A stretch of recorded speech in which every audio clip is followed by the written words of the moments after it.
had previously sought marriage and relationship advice through a paid telephone consultation. Now, after 2 months, both my circumstances and my state of mind have evolved. I am 32 years old, and my husband is 1 year younger. We were each other's first love, transitioning from youthful friendships during our student days into marriage. We later had a child together. Our friends and acquaintances, who knew us well, envied our relationship. We cherished the 20 years of connection we had built and hoped to spend our lives together. When I got married at 26, my salary was only a few thousand yuan. My family insisted that we should have a house before marriage, even if it meant just making a down payment, to ensure stability for our future. My husband, however, disagreed. He wanted to buy a house when he had the financial means, without relying on his parents for the down payment. But when would he have the means? It seemed distant and uncertain. Not wanting to wait indefinitely, I initiated a breakup. Surprisingly, the breakup was not finalized. During the Chinese New Year, the topic was brought up in my husband's family, and it was settled. They sold the marriage house they had prepared for him in their hometown and gave him 200,000 yuan to use as a down payment for a house in our intended city. At that time, everything went smoothly, and it seemed that my in-laws were understanding. When discussing marriage, they didn't make things difficult for us, and my husband and I were together through thick and thin. I come from a difficult family with a lower economic status than my husband's family. My family consists of my older sister, me, and my 2 parents. My sister is 10 years older than me. In the past, my father had a small bicycle repair shop when he was younger, and my mother was a homemaker, taking care of our family's daily life. My parents were honest and hardworking. However, my father developed high blood pressure and had health problems. The pressure on him increased because of the demolition of our old neighborhood, and he struggled to find a new source of income. He began to invest in stocks using our savings, which helped us make ends meet. I was young at the time, and my mother had no income. My father was under a lot of psychological stress. However, parents in those days tended to suffer in silence. I knew my father had high blood pressure, but he didn't take his medication regularly. Sometimes, he would also lose his temper with me, who was going through adolescence. In 2009, on a day like any other, my father had an accident, and he passed away suddenly. When it happened, my mother was in the kitchen. By the time she rushed to the balcony, my father's nose and ears were bleeding. When the ambulance arrived, it was too late. I saw my father for the last time at his funeral in the crematorium. This happened 2 months before I was scheduled to take the National College Entrance Examination, the Gaokao, and my academic performance was only average. I ended up attending a local second-tier university. My mother wanted me to retake the exam the following year to attend a better school, but I was unwilling.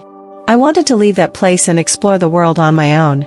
After graduating, I entered the traditional IT industry.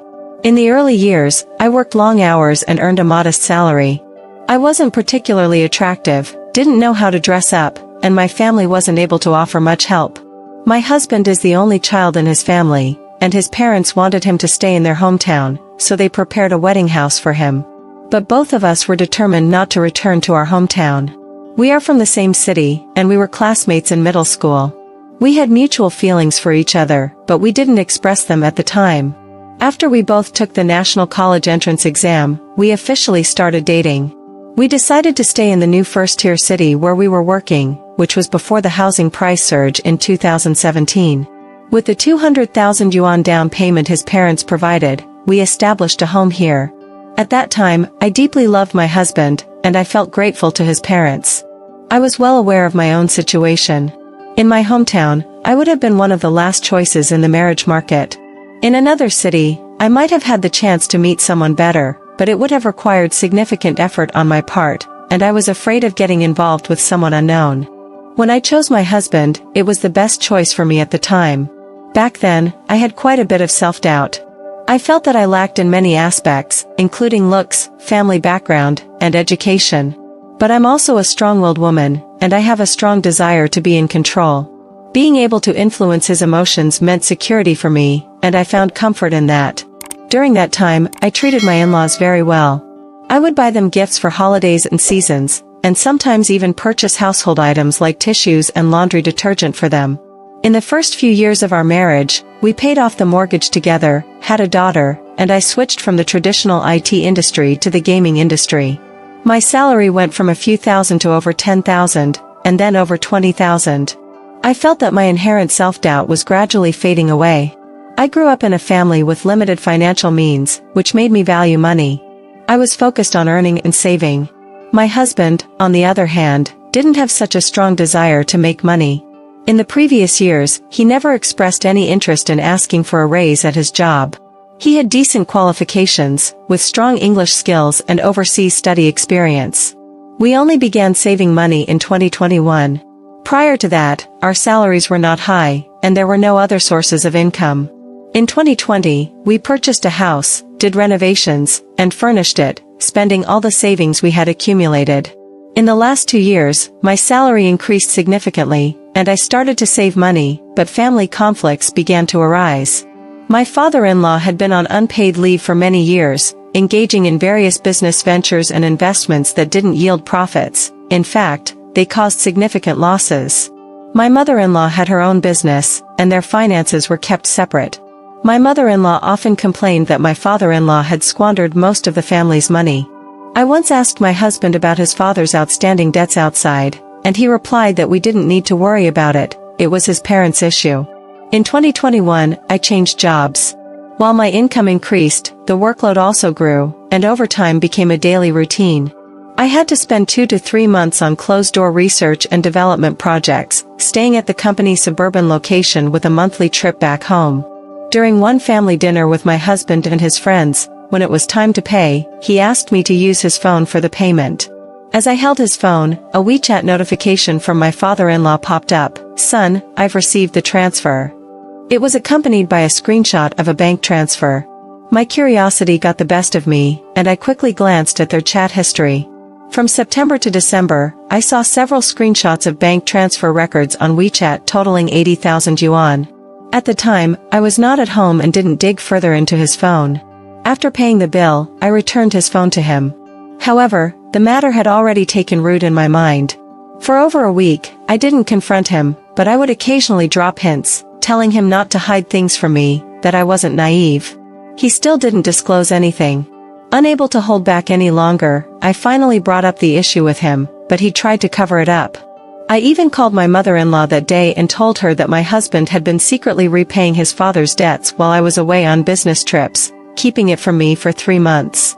Behind my back, he used his own money to pay off some small loans, which he had borrowed from a lending platform and then transferred to his father. During those months, he claimed to me that his salary was delayed, and he didn't contribute money to the family's expenses or our child's needs. All our expenses came out of my salary, and I was the sole breadwinner while working a grueling 996 schedule.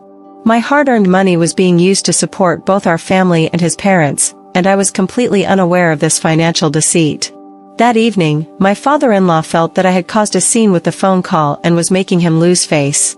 Over the phone, he threatened to harm himself. My husband, playing the filial son, drafted a simple divorce agreement, essentially stating that we agreed to divorce, sell the house, split the proceeds, and give me 100,000 yuan. He also stated that from that point on, there would be no financial relationship between me, him, his father, and our child.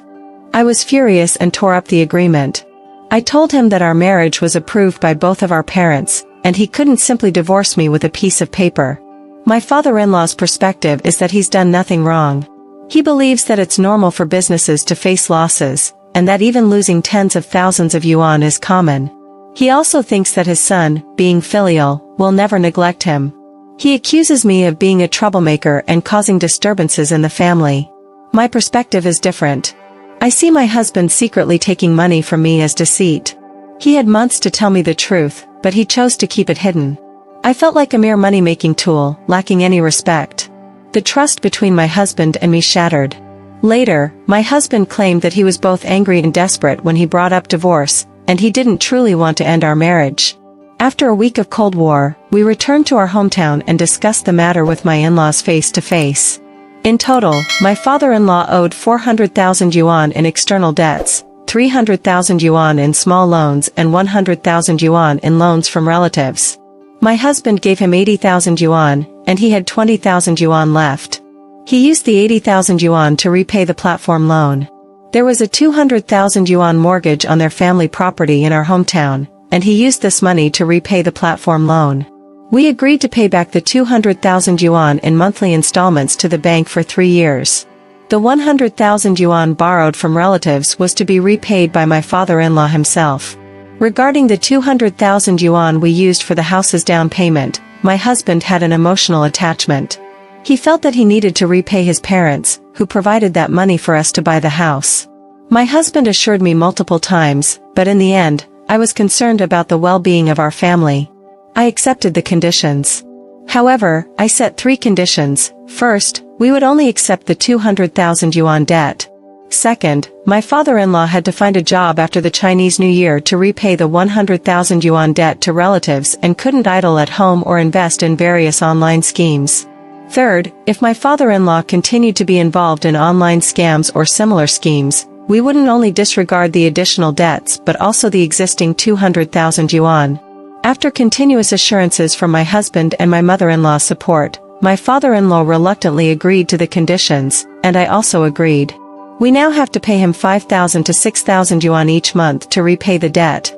I'm not happy about the additional expenses, but I think of our little family and my mother-in-law helping with our child, so I swallow my anger. I believe that if spending this money can lead to family harmony, I can accept it. After the Chinese New Year, my mother-in-law brought our child to live with us, and my father-in-law also joined us.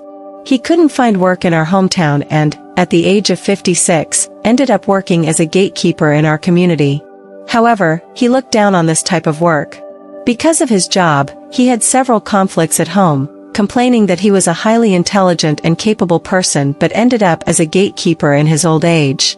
He even questioned my husband and me, asking if we were ashamed. He's particularly skilled in using PUA, pickup artist, techniques. My mother-in-law scolded him several times, accusing him of staying at home without repaying his debts and being a burden. Eventually, my father-in-law found a job as a security guard in our community, earning 3,500 yuan per month with free meals and accommodation. The job wasn't far from home, and he could come back on his days off to enjoy better food. I thought he might have come to terms with his situation by then. In the summer, I bought him new short-sleeved shirts and a lightweight blanket, hoping that he would settle down and stop getting involved in various projects. If he worked diligently, he could manage his debts and avoid causing any more trouble. A few days later, he got into a fight at work and was immediately fired, which brought him back to our home. And then something happened that I can never reconcile with him for the rest of my life. As per our agreement, if he didn't go to work, we would stop giving him money for that month, forcing him to make his own debts a top priority. A relative asked him for money, but I didn't feel comfortable telling them. So I asked my husband and mother-in-law to handle it. However, my husband told me that his father wanted to borrow 10,000 yuan from us. We had a heated argument about this. My emotions were escalating, and I said to my husband that his father was like a bottomless pit. I didn't know what to do to protect our small family. My husband and I argued in our room, and his father unexpectedly barged in and accused me of causing strife between father and son, making his son neglect him.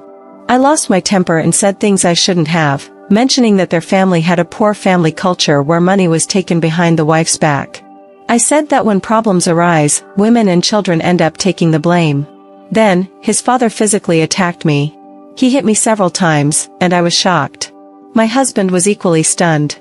When my husband finally reacted and tried to pull his father away, I had been scratched on my face and arms, and blood was flowing. At that moment, I felt that rationality should take a back seat. He had hit me, and I hit him back. We exchanged blows. His father acted as if he had gone mad, and my husband couldn't restrain him. During this commotion, he smashed various items in our house, threatened to make my husband divorce me, accused me of being poorly raised and unworthy of their family, and insisted that my husband leave me. I told him to leave my house immediately, and I was ready to fight him every time I saw him. It was such a chaotic scene, a major family scandal. This incident occurred in May 2022, and I will remember it for the rest of my life. On that day, my husband made it clear to his father that it was fine if he wanted to hit him, but hitting me was not acceptable. Afterward, he talked to me about it a lot. He gradually realized that he needed to adjust his mindset. He had trouble understanding how to navigate his roles as a husband, son, and father in a small family. I've always observed his actions rather than listening to his words. He has been working on correcting some of his viewpoints from that moment until this year. Now, let's discuss the issue of intimacy. Our intimate life as a couple has always been unsatisfactory. We were each other's first love, and we shared our first time together. I was 25, and he was 24 at the time. However, it ended before it even began. We lacked experience, and we couldn't seek helpful knowledge from our elders or friends. The first time was nerve-wracking, and we consoled ourselves, thinking it would get better over time. We didn't really understand how sex played a role in our marriage. Maybe it was just a means to have a child.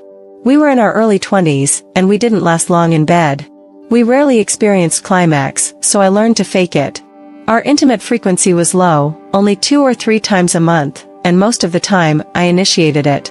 If I didn't, my husband didn't seem to have much interest. He'd rather play video games or be on his phone. After giving birth at the age of 30, I felt like my body had awakened. I had a deeper understanding of my own sexuality and desires. It seems like my husband is becoming more and more distant. He's frequently away on business trips, often gone for 5 days a week. When he returns, he's exhausted, and any intimacy between us is rushed and unsatisfying. I feel like I've lost my enthusiasm for our physical relationship, and he seems content while I'm left unsatisfied. Additionally, he doesn't remember our wedding anniversary or birthdays, claiming he's too busy. I find myself taking on more responsibilities, both at home and at work. He doesn't seem to need me or express affection. We chat about trivial matters, and it feels like we've lost trust, patience, and excitement in our relationship. I've been through a period of self-struggle, starting yoga in the fall last year. It has provided me with new self-awareness and a way to deal with my feelings and needs.